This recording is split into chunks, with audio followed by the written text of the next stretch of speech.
എല്ലാവർക്കും നമസ്കാരം. എൻ്റെ പുതിയൊരു വീഡിയോയിലേക്ക് സ്വാഗതം. ഇന്ന് ചാപ്റ്റർ 2 ആണ്, ലക്ക് ആൻഡ് റിസ്ക്. അതിൻ്റെ കോർ ഐഡിയ എന്താണെന്ന് ആദ്യം നോക്കാം. Luck and risk are like siblings. You can talk about one without the other, but we usually only see one. Luck റിസ്ക്കും സഹോദരങ്ങളെ പോലെയാണ്. നമ്മൾ ഒരാളില്ലാതെ മറ്റേ പറ്റി സംസാരിക്കാൻ നമ്മളെ കൊണ്ട് പറ്റില്ല. Important points.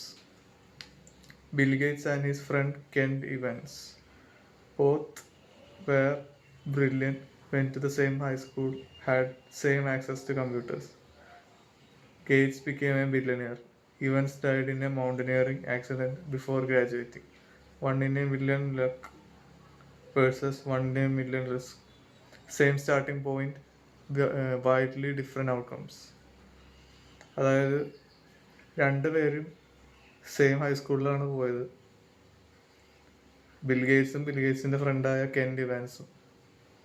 പക്ഷേ ബില്യണർ ആയത് ഗേറ്റ്സ് ആണ്. മറ്റേ കെന്റ് ഇവാൻസ് മരണപ്പെട്ടു ഒരു mountaineering accident. Next point, outcome not equal to quality of decision. You can make a good decision and still fail due to risk. You can make a bad decision and succeed due to luck. Judging people only by result, ignore the role of chance. അതായത് നമ്മൾ ഒരു good decision എടുത്താലും നമുക്ക് തോൽക്കാനുള്ള സാധ്യതയുണ്ട്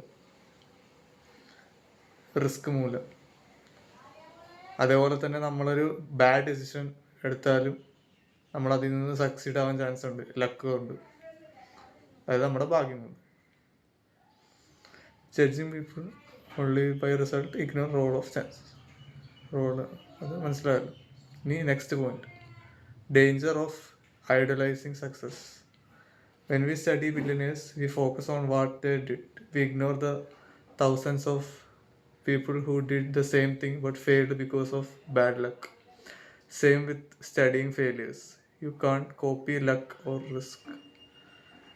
അതായത് നമ്മൾ ബില്യനേഴ്സിനെ പറ്റി പഠിക്കുന്ന സമയത്ത് നമ്മൾ അവരുടെ കാര്യങ്ങൾ എല്ലാം ശ്രദ്ധിക്കുന്നില്ല കറക്റ്റായിട്ട്.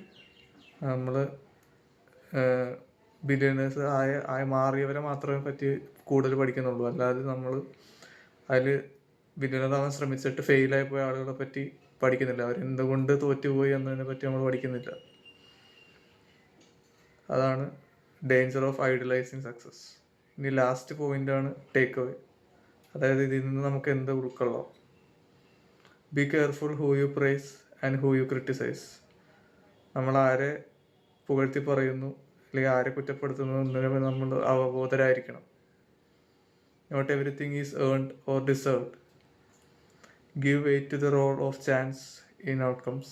Focus on broad patterns, not individual stories. The line that sticks. Nothing is as good or as bad as it seems.